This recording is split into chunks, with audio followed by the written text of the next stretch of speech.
పటాస్ అంటే నాకు క్వశ్చన్ అడగాలని ఉంది అనిల్ని. అడగలేదు. ఆ రోజు నుంచి నాకు అంటే ఉండిపోయింది, నేను ఇప్పుడు అడగలేదు అనిల్ని.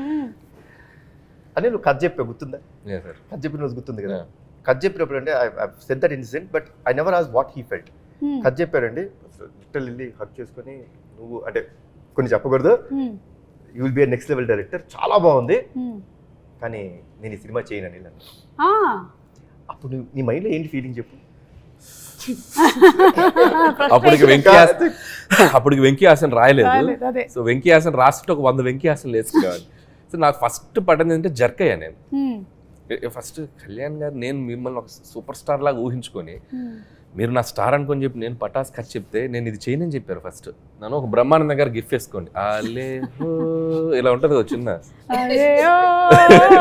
అని బయటకు వెళ్ళాను. ఆయన ఎందుకో ఫస్ట్ కథ విన్నప్పుడు ఇందాక ఆయన అన్నారు కదా, వీడు ఏదో ఈ ఇండస్ట్రీలో వీడు కొద్దిగా లాంగ్ టర్మ్ కనపడే డైరెక్టర్ ఒక ఫీలింగ్ ఆయన కనపడింది. సో అదే కాన్ఫిడెన్స్ తోటి సరే ట్రై చేద్దాం ఉన్నారు. అండ్ ఇక్కడ నాకు ఒకటి లైఫ్ టైం గ్రాటిట్యూడ్ ఉండాలి కళ్యాణ్ గారికి. నేను నువ్వు చేసుకునే కథకి హీరో నేను, నువ్వు ఈ సినిమాతోనే డైరెక్టర్గా పరిచయం అవుతావు.